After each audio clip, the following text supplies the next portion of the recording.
प्रदीप खुद पहले सेफोलॉजिस्ट रह चुके हैं, मिस कर रहे हैं प्रदीप सेफोलॉजी एग्जिट पोल करना?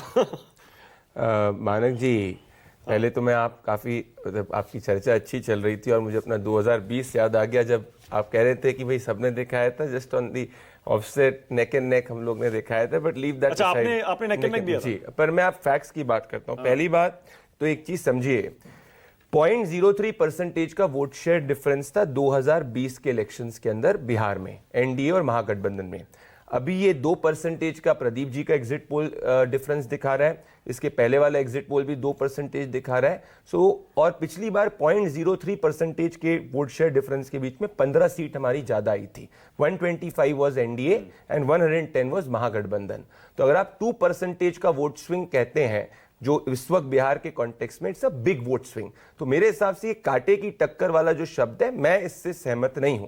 मेरा मानना है प्रदीप जी ने वो कांटे आप थोड़ा कह रहे थे ना कि इतना एक तरफा नहीं है। मैं तो पहली चीज। दूसरी बात, ये पहली बार ऐसा नहीं हुआ है कि बिहार के अंदर महिलाओं ने पुरुषों से ज्यादा वोट किया है। 2020 के अंदर भी ओवरऑल टर्नआउट था 57.29, विमेन का वोटर टर्नआउट था 59.69, पुरुषों का वोटर टर्नआउट था 54.45। तो 5.5% पिछली बार भी महिलाओं का वोटिंग ज्यादा है इस बार और इस बार 10% जोड़ देता हूं। हाँ जी, परसेंटेज ऑफ वोट ज्यादा था। वोट कास्ट जो है, चूंकि पुरुषों की संख्या ज्यादा है इसलिए पुरुष ज्यादा थे। मेरी जानकारी में पहली बार महिलाओं की वोट करने की संख्या भी बढ़ गई है, पुरुषों से ज्यादा होगी। पिछली बार जितना मैं, सुकेश जी एक बार वो चेक कर लीजिए, क्योंकि जितना मैं कह रहा हूं 5 लाख एक्स्ट्रा महिलाएं थी पिछली बार भी 2020 में विज़ावी पुरुषों को। एक बार वो चीज कर लेंगे, बट ओवरऑल परसेंटेज हमेशा बिहार के अंदर ज्यादा रहा है। इस बार ये 9 to 10% ज्यादा है। तो उसको भी अगर मैं ट्रांसलेट करूं मानक जी, तो ये क्लीन स्वीप और डिसाइसिव विक्ट्री टुवर्ड्स एनडीए आता है।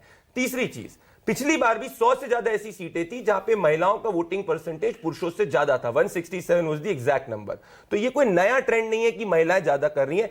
हम जो एनालिसिस करते हैं, मेरा मानना है उसकी बेस को अब चेंज करना चाहिए, क्योंकि बिहार के साथ बहुत बड़ा अन्याय है कि आप सिर्फ जाति के आधार पे कि भाई इसका इतना बेस जाति का वोट है, उसका बेस है, क्योंकि तमिलनाडु में भी कास्ट है, हर तरफ कास्ट है। बिहार डेवलपमेंट पे वोट कर रहा है। ये pro incumbency election Nitish Kumar और नरेंद्र मोदी जी के लिए। दूसरी बात, ये जो आप चीफ मिनिस्टर की बात करते हैं, पिछली बार आप 2010 के एक बार अगर आप आंकड़े देखेंगे, 2010 के अंदर जब हमने स्वीप किया था 200 से ज्यादा सीट में, तब भी जेडीयू का वोट शेयर 22.58 था, हमारा रफली अराउंड 17-18% था। तो ये तो बहुत लॉजिकल है कि कोई भी पार्टी रहेगी, उसी के पार्टी के लोग चाहेंगे उनका बने। परंतु आपको इसको ये नहीं देख सकते कि भाई उतने कम लोग नीतीश कुमार को चाहते हैं। NDA as a block wants Nitish Kumar, Narendra Modi, that is the leadership. ठीक है, तो अच्छा, हमेशा अच्छा, प्रदीप जी ने एक और बड़ा दिलचस्प आंकड़ा दिया है। प्रदीप जी, वो आंकड़ा भी बता रहा हूं मैं।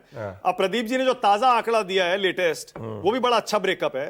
वो ये कह रहे हैं कि भाई 43-41 तो एनडीए और महागठबंधन का वोट शेयर हो गया, जेएसपी 4% हो गया, अदर्स 12% हो गया।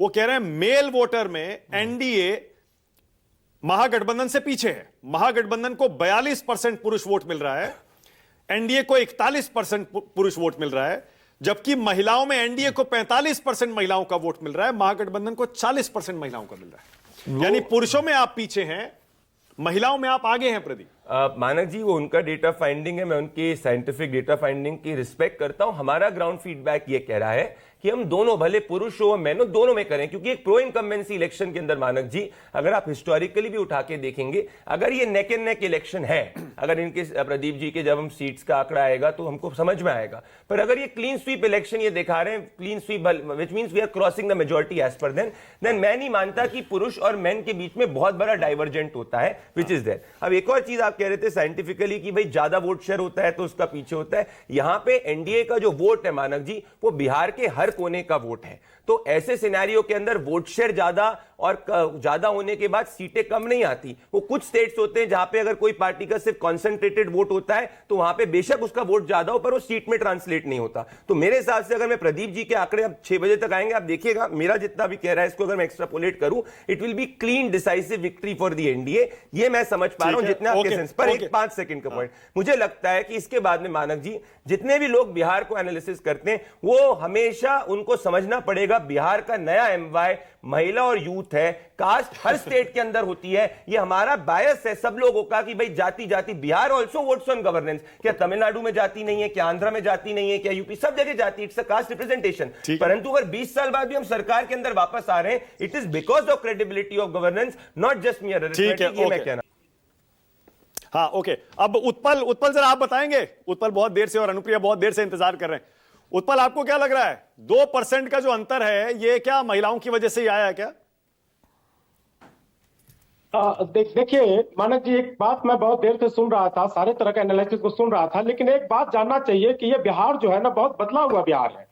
इस बिहार में एक बड़ा परिवर्तन जातीय जनगणना का रिपोर्ट भी सामने आया है, जिसके तहत एक जो बिहार का स्कैन हुआ, इस स्कैनर जो लगा उस स्कैनर में बहुत सारी जातियां अपनी स्थिति देखे। नीतीश कुमार जी के जो खोखली दावे थे, उन दावों के आधार पर बहुत सारी जातियों की सच्चाई सामने आई है। उस सच्चाई का रिपोर्ट आप लोग के सामने भी है, हम भी जानते हैं, मैं उसको दोहराना नहीं चाहता हूं, आपका समझ जाएगा। अगर कहेंगे तो कुछ रिपोर्ट में दोहराना चाहता हूं। शिक्षा में आप देखेंगे कि 86% जो यूथ जो नीतीश कुमार जी के मुख्यमंत्री बनने के बाद इस बिहार में जन्मे हैं, वो मैट्रिक नहीं पास कर सके हैं। अब ये भी बिहार है जो जातीय जनगणना के स्कैनर के हिसाब से है। आप देखेंगे कि नौकरियों में और आप धन संपत्तियों पे जिनका कब्जा है, बहुत दिन से एक परसेप्शन भी था कि कुछ खास जातियां विशेष तौर पे महागठबंधन के सत्ता शासन में आने पे इस तरह का यूपी में भी होता है। लेकिन जो ये जो स्कैनर लगा, ये स्कैनर बिल्कुल सब कुछ साफ कर दिया। दूसरी एक और बात मैं कहना चाहता हूं आपको, हम लोग जो एक तरफ से एक जातियों की एक विश्लेषण बिहार के रूप में कहते हैं, ऐसा बिहार है नहीं।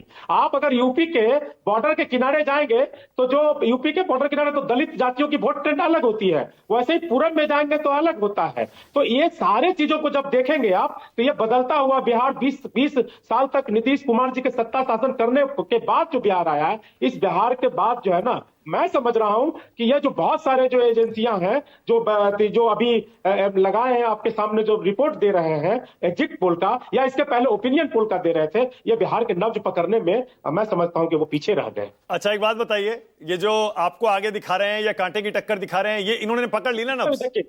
मानक जी मैं कह रहा हूं, जो हमको आगे दिखा रहे हैं उससे मैं बहुत उत्साहित भी नहीं हूं, और ज्यादातर जो हमको पीछे दिखा रहे हैं उससे मैं घबरा भी नहीं रहा हूं। ठीक है, ओके, ऑल राइट।